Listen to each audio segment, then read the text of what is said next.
Now, the Three Martini Lunch with Greg Corombos and Jim Garrity. And welcome, everyone, to the Friday edition of the Three Martini Lunch. Along with Jim Garrity of National Review, I'm Greg Corombos of Radio America. We have good, bad, and crazy martinis for conservatives today. We start with the good, and Jim, we pretty much knew that Jeff Sessions, barring a major shift in his confirmation hearings or anything else, was going to get confirmed because Republicans have the majority, and all that's required to get confirmed now, thanks to Harry Reid and his gang a few years ago, is a simple majority. But as you point out in the Morning Jolt today, the Democrats went about their effort to sink Jeff Sessions all wrong. Instead of going after areas where you might be able to pick off a Republican or two or three, especially in the area of civil forfeiture, which is a growing area of frustration on the right, where the police and others have a right to seize a lot of your assets and then later auction or sell them and make a lot of money. Instead, they went after allegations from 30 years and beyond that he's a racist and so forth, and it just never got any traction. So all they did was reinforce their own disdain for Jeff Sessions and instead of trying to actually win somebody over. You went over the math in the Jolt today. This looks like it's pretty much a done deal, and that's great because Jeff Sessions has this crazy idea that the job of the Attorney General is to enforce the law. Crazy thinking there, Greg. Now, I was thinking about this. Let's imagine you're a Senate Democrat and you really believe what you say about Jeff Sessions. Let's say you really deep down think that he is not someone who can be counted on or trusted to enforce the law impartially. Let's say you think that he is driven by racist animus or for whatever reason you think Jeff Sessions becoming Attorney General will be a not just a little problem, but a major problem and a serious threat to the country as you know it. If you really believe that, then you start thinking, okay, how do I stop this nomination? And you don't, or how do I stop him from getting 50 votes for confirmation? To do that, you're going to have to persuade Republicans. And so as a result of that, beating the drum and, all the grandstanding that Cory Booker did and all that, that's not going to persuade a Republican senator's mind. That's not going to change their mind. So you got to put your argument in a way that's going to persuade them. And over in the Jolt, I listed, look, I think Sessions is a pretty good pick. Maybe not if you gave me my choice of everybody in America, the first choice, but there are a couple areas where some Republicans are not completely on board with him. He's a guy who is no real problem with civil asset forfeiture, which a lot of conservatives started to see as kind of big government run amok and a tool for prosecutors and police that is starting to get seriously abused. He's a staunch supporter of the war on drugs, which isn't that unusual amongst conservatives. What is unusual is that there are a lot of conservatives who look at the war on drugs and say, this is not turning out the way we hoped. National Review made a famous statement about this back in the 1990s. There are certain folks who are just kind of scratching their head and ready for new approaches or something different in dealing with the problem of drugs and addiction. In particular, as we've seen this giant explosion of opioid addiction in lots of small towns in America. Jeff Sessions and his rhetoric on dealing with criminalization of drugs really hasn't adjusted anything there. So conceivably, Republicans might have troubles with that. Or they might have trouble with the fact that there's been a lot of thoughts in conservative circles about criminal justice reform and sentencing reform. This is not being soft on criminals. This is, everybody from Christian conservatives to fiscal hawks to folks looking to say, okay, you have somebody who's young and you send them into prison because you want to punish them for the crime, and they should be punished for the crime. The question is afterwards, what do they do with their lives? Can they go on to become productive, law-abiding members of society?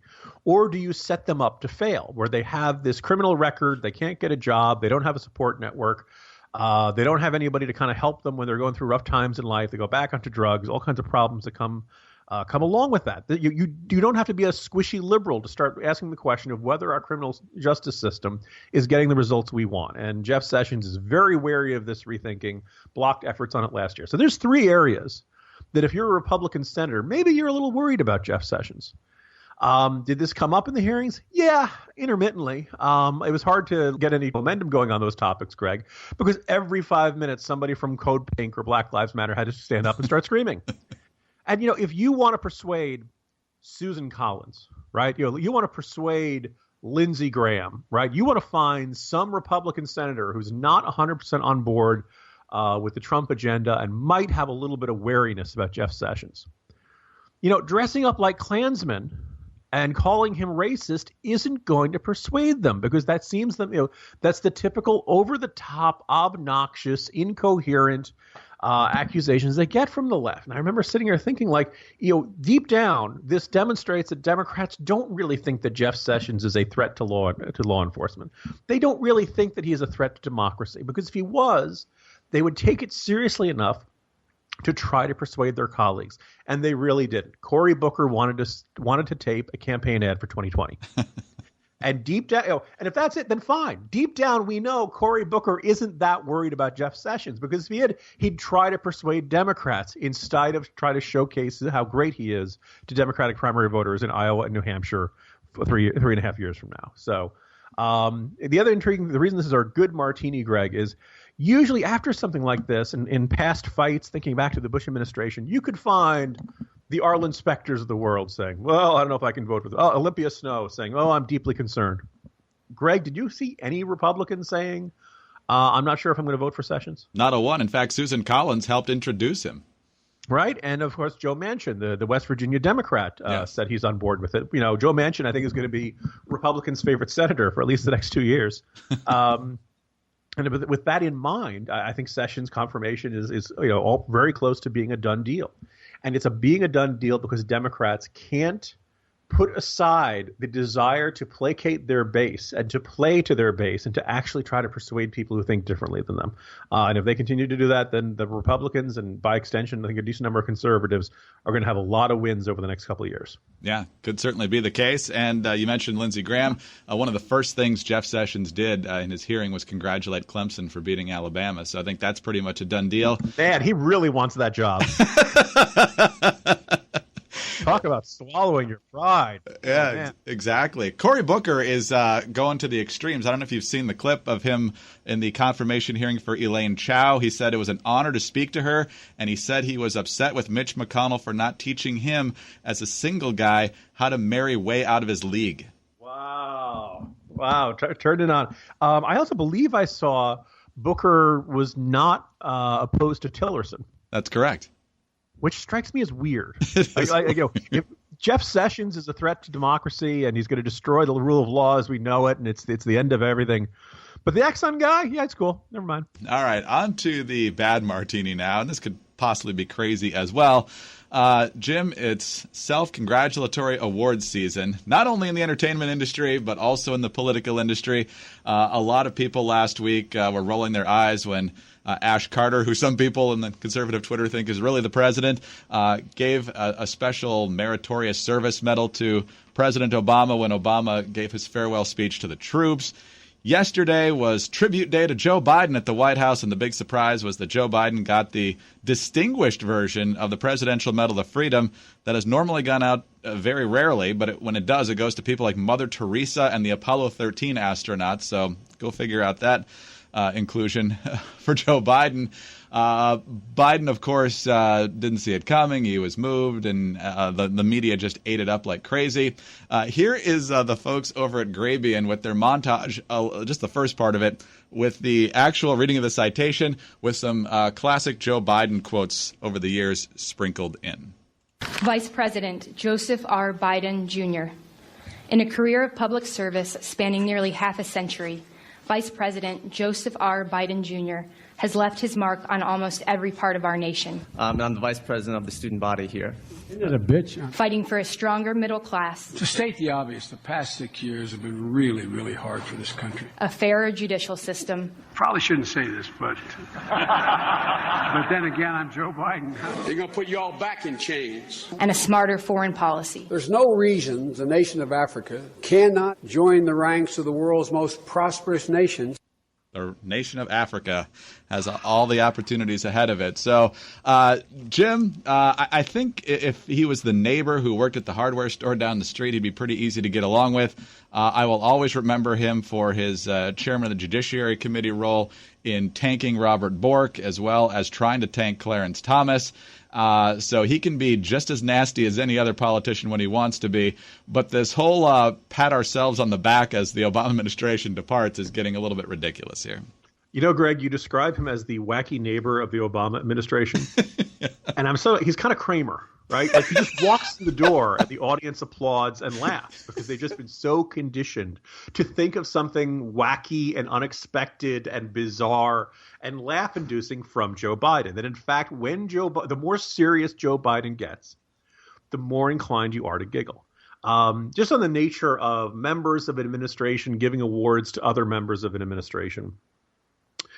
You know, apparently William Cohen gave the Defense Medal to Bill Clinton. Robert Gates gave the Defense Medal to George W. Bush. That escaped my attention back then. But you know what? I think I would have preferred they not do that back then either.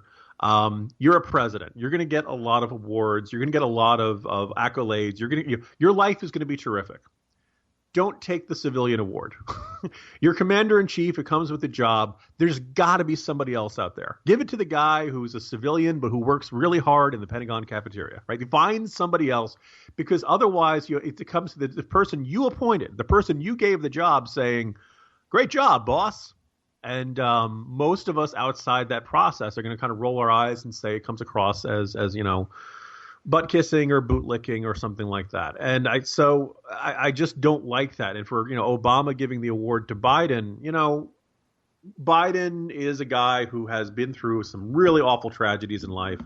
I think outside of the realm of politics, maybe you can say he's really an extraordinary human being to be able to go on after losing members of his family in ways that you never want to lose anybody.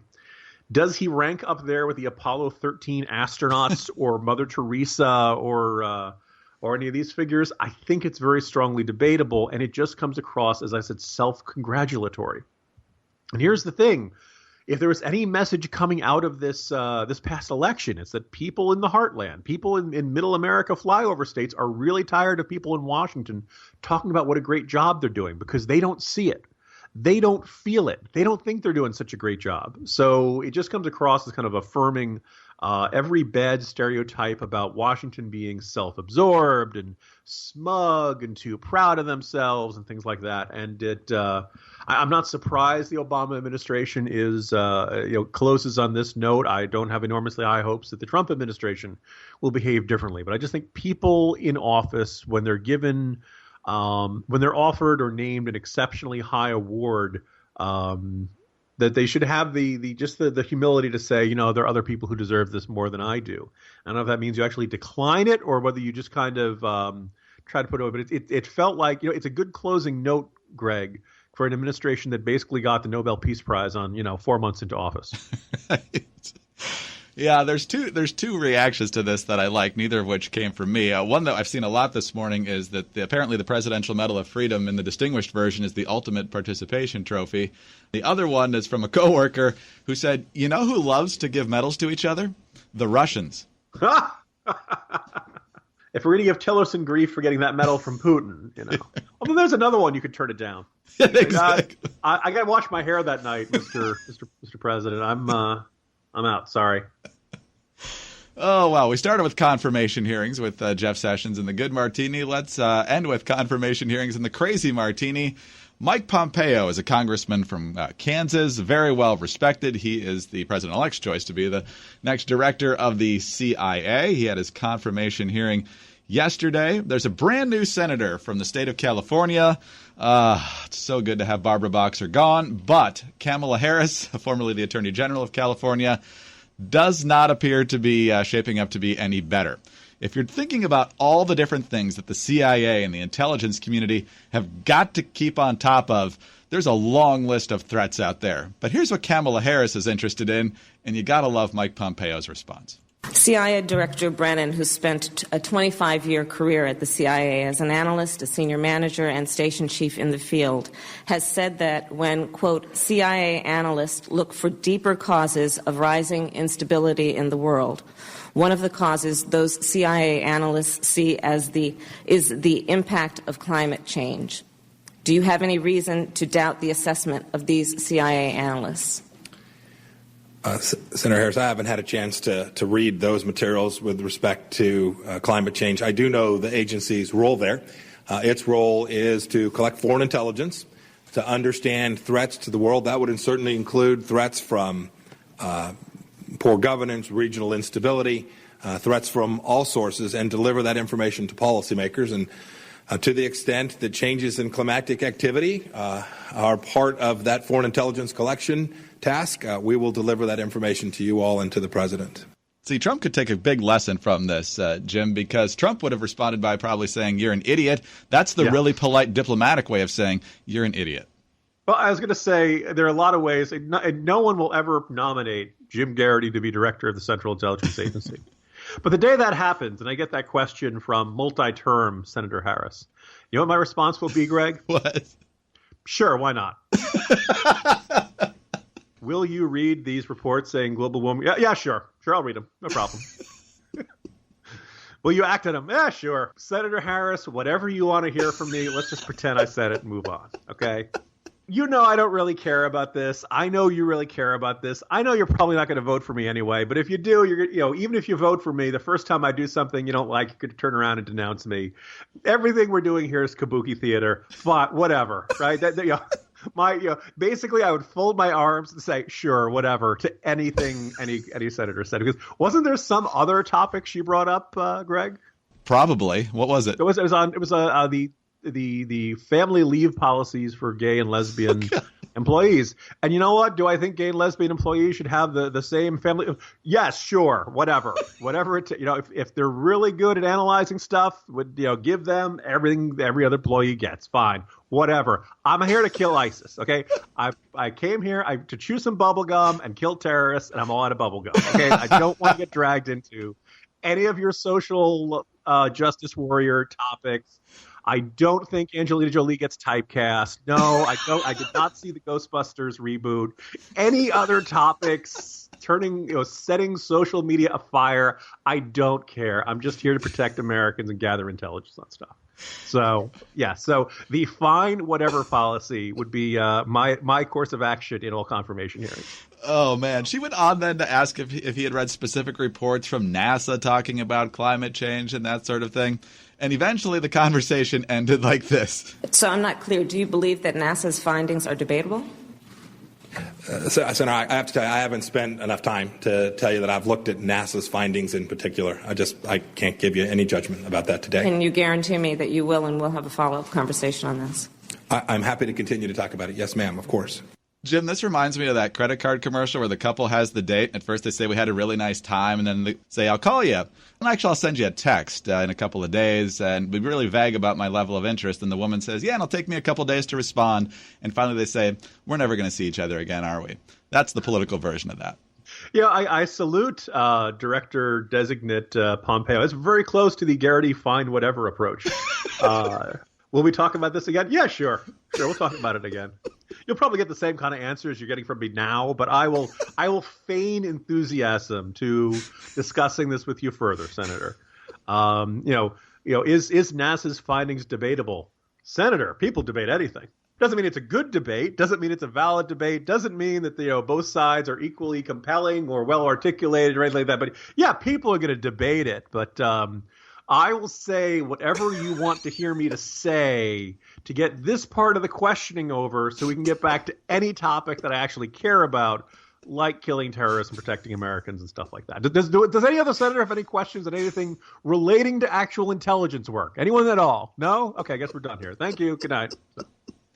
Oh, Jim, given your track record, I'm sure Trump's probably not going to nominate you for anything. Yeah, but for anyone listening who will eventually become a Republican president someday, or possibly even a Democrat, you have just heard why you should nominate Jim Garrity for something, because the confirmation hearing will be absolutely fabulous. I'm trying to think of the it's probably better visually. The sheer, nonchalant shrug, Garrity, do you agree that within 30 years, Lower Manhattan will be entirely underwater? Shrug. I guess. Is that what you're thinking? Yeah, sure. Yeah, that could happen. I'm selling real estate now. I especially want to see you in round 3 of the questioning when you've already been there 6 or 7 hours. A lot of rubbing the eyes, particular finger. Yes. Oh, man. I think a lot of people would pay to see that. Jim, have a great weekend, and we'll talk to you Monday. See you Monday, Greg.